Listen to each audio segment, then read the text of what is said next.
Thank you for the welcome, Malcolm. All right, so the topic for tonight, or at least one of them, is AI, artificial intelligence. And I don't think anyone in the room has not heard how awfully pernicious it is and how it will destroy every aspect of our lives. From deepfake photos of Taylor Swift, which seems to be an emergent theme tonight, to stolen IP, intellectual property, to the creation of songs by artists that, the artists never made the songs themselves. They're just pastiches. These stories circulate in the media all the time. And while it's really important to note all of these things and all the different ways that AI can be used in a multifarious of really, really malevolent ways, there's other ways we can think about it too, which we'll get to in a second. So a lot of the examples we're going to share today come from is inspired by the research that we do, which is in the area of climate change and the environment. And this is one of the examples we'll start with. This is an image that's generated by artificial intelligence, and it shows windmills off the shoreline and a dead whale on the beach. And this is created by a grassroots organization who is trying to stop windmills in Eastern Australia. And what they're trying to do is connect, obviously, the idea that windmills are killing whales. Biologically, that's not true. Whales don't go near these in the ocean, so this is really just misinformation. What they tried to do is pair this with a research article to change the minds of the people in their municipality. And that went across the Pacific to North America. It was picked up in New York State, and they tried to do the same thing there. Even picked up by Donald Trump in some of the stump speeches in the last election, and all of it is fake. I know, this is all depressing. But we want to take a different tact tonight and talk about the possibilities, the positive possibilities of artificial intelligence and the way in which it can help change the world in a positive sense. Bill and I are both many things, but one thing we share is optimism. And so we want to talk about the ways in which it can be used in this way. And a place to begin is where we work. In the fields we work in. Bill is a scientist, I'm a humanist, and one of the things that AI can do, as we'll be talking about over the next little while, is find ways to bring the sciences and the humanities together, right? And that is centrally important to deal with any of the major issues that face us today, including climate change. That can't happen, or change can't happen there without change in science and humanities. Part of what we also want to think about in terms of AI is how to break down the silos that exist between the sciences and the humanities. Find better ways for us to talk to each other, and in so doing, find better ways at a time when the universities in the Anglo-American world are under threat to talk to publics about what we do and its value in tandem. As Scott said, we see AI as a powerful tool to help bridge the humanities and the sciences where we really suffer from an inability to work together. So part of the reason in our own fields, we use different words to represent the same idea, or the same words sometimes to represent different ideas. And AI is very good at managing across those divides, better than we are, because we come with a lot of biases and culture from our disciplines. So that's just an example of how it can work. We see it as an opportunity to help us, the humanities and sciences, work in parallel more, so that we can be more than the sum of our parts. And if we do it right, it helps with integrating as well to prevent misinformation and the things we're going to share with science communication. Okay, so where do we start here? If we think about climate change, or indeed the ways in which science communicates publicly, there's two models that we're probably very familiar with. One, down this wall, is what we can call the spectacular. As you can see, we got polar bears, we got snow. The polar bears look kind of charming, even though they will eat you. And they're sort of anthropomorphized. What they're trying to represent when they're used in images of climate change activism are ways by which to get you emotionally involved with their plight. The science and data underneath climate change are not represented over here at all, but this is a spectacular image that's often used in that way. And in contrast, from the science side, we're often generating images that are about the metrical. So this is a nice example of it. It shows a figure that's the carbon dioxide levels in the atmosphere over the last 600,000 years. So we're seeing multiple ice ages go by. And you also see a line that shows the temperature through those time. The point of this image is to put those two things together. When CO2 is higher, temperature's higher in the historical record. When CO2 is lower, temperature's lower. So in there, the science process is visible, along with the data. So the data is showing many ice ages, and what you can see is the trends up and down in the normal cycle that we'd have through glaciation events. And that helps set the stage how we can use this more effectively, but there's very little in emotion here. So the way that we can prove that what we're saying is true is when you looked at the metrical here, who had a tear come to their eye, right? It's certainly empirical and it's certainly data-driven, but it doesn't move in that way, and that's one of the limitations of the metrical.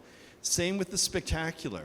You can be moved by the plight of the polar bears, and you ought to be, but images of emaciated polar bears do not translate into how to engage in social, political, scientific, and critical action around the questions of climate change. What we need is a way that both of these can be mobilized at the same time. That's the bridge between the sciences and the humanities, right? And that's what makes AI an aggregator for this kind of work. And this figure in particular is one from Al Gore's An Inconvenience Truth from 25 years ago. And it's the first stage where we're trying to put the spectacular and the metric together. And so this is going to be a launching point for how we're thinking about artificial intelligence, being able to do this more in the future. So we're going to show an example today where AI is both a really important science tool and also a really important integrator between the spectacular and the metrical, which is taking ideas from the humanities and the sciences. So this example starts on the side wall here. It is a picture of the Alps, of the biggest glacier in the Alps. And you can see the mountaineers walking up this glacier. And as you're doing that, that is a slow-moving river of ice. It's grinding the rock underneath it, slowly pouring down into the valleys. This glacier right now is much smaller than it used to be. How do we know that? If these mountaineers were to go up the sides of the mountains, you can see the scrape marks from where the glaciers used to be, and then you can see areas where there wasn't any scraping. So you can identify very easily where the highest point of the glaciation was in areas past, or in times past. And so scientists have been working in this area to try and develop models of glaciation. The reason, if we can develop it here where there's really good data and get it right, then we can start to apply it to areas where we don't have good data, and there's still some faith that we're going to do a good job of predicting it. So this particular glacier has been the site or the focus of a lot of data to try and develop these mathematical models. These models are complex. They have the physics of how snow is formed into ice, how ice builds, how that pressure forces the ice down the valleys and how it flows out, and how the ice is lost at the end, either the ocean or by melting. And interestingly, the research in this has never been able to get it right. They've always developed the models, and it takes a lot to simulate the predictions we'll talk about in a moment, but they always predict ice sheets that are way higher than's ever been observed. And so recently, a group of researchers decided to try and use AI to tackle this instead.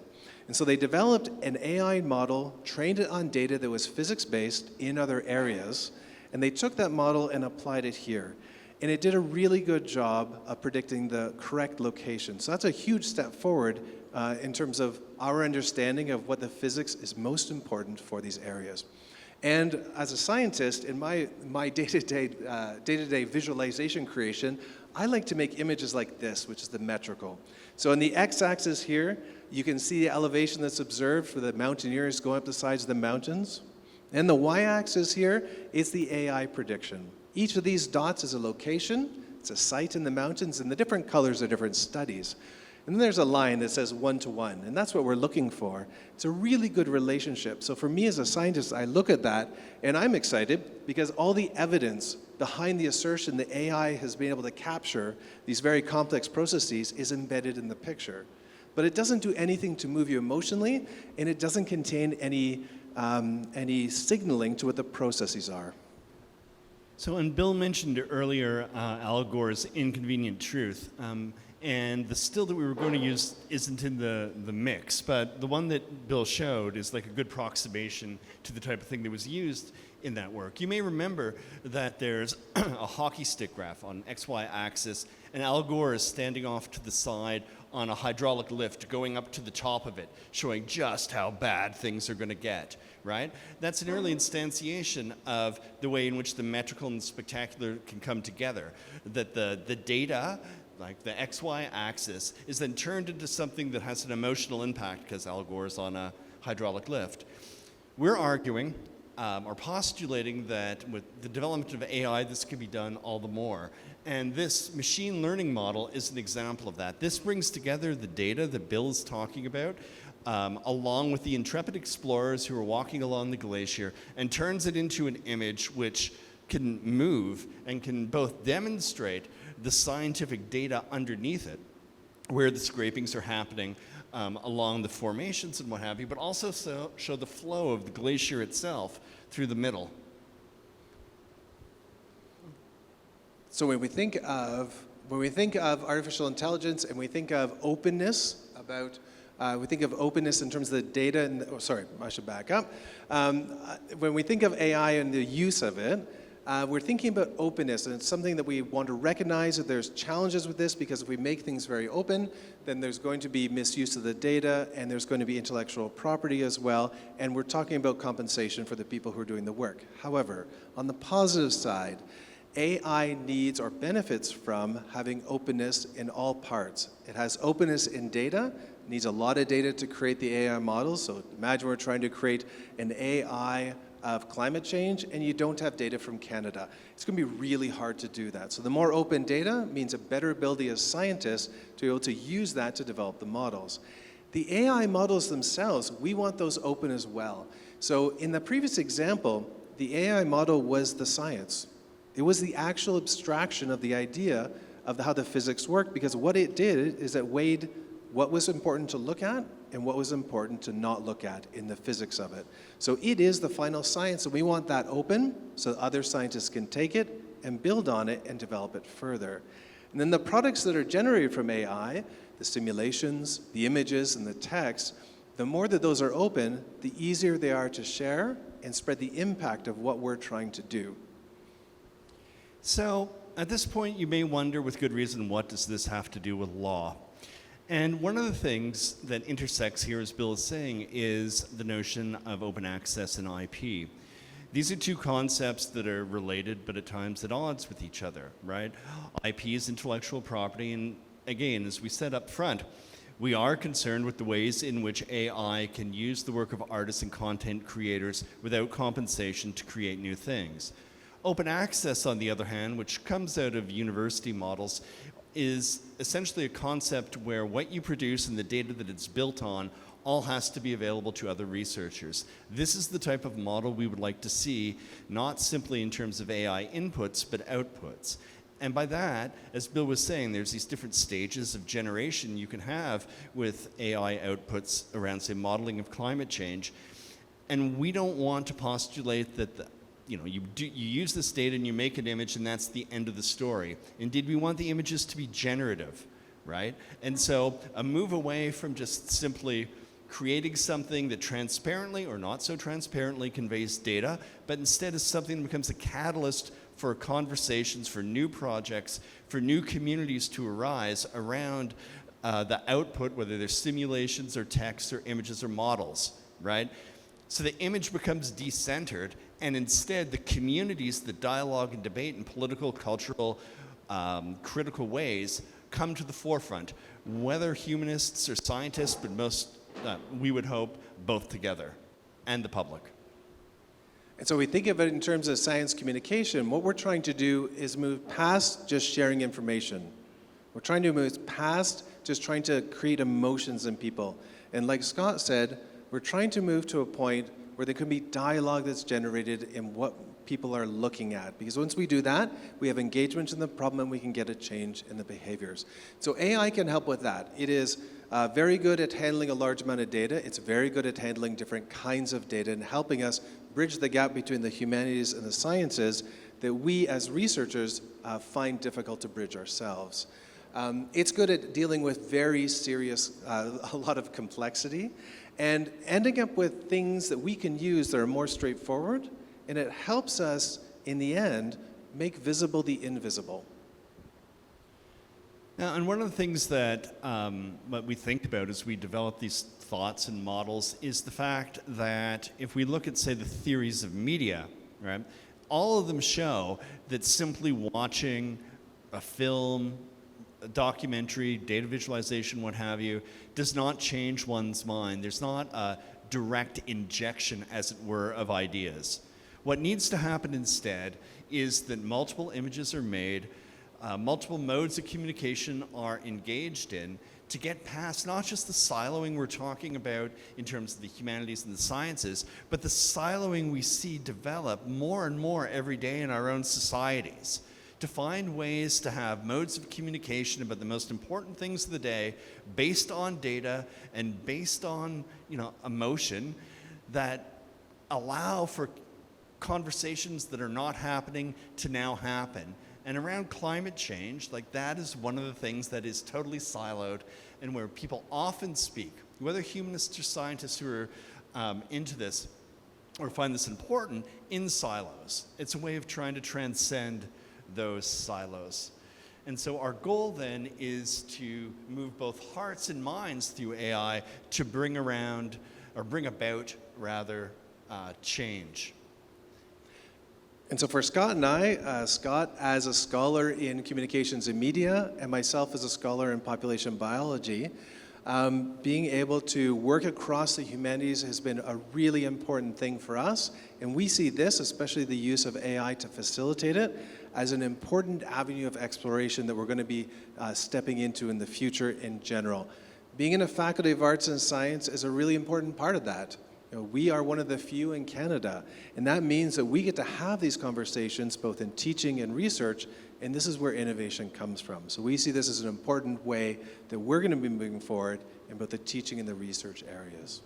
And one last thing that I should have said earlier but forgot to, is one of the things that we can do, say, in Arts and Science at Queen's, and is central to bringing about these types of changes, is by using AI to break down these silos and to bring rationality, or the metrical, and the spectacular together, is not simply to transform the way in which we communicate science to publics, but out of necessity, it'll transform what happens in the humanities and the sciences, how we think of our own disciplines and how we work together. And that's the type of transformational change we need for the future. Thank you very much.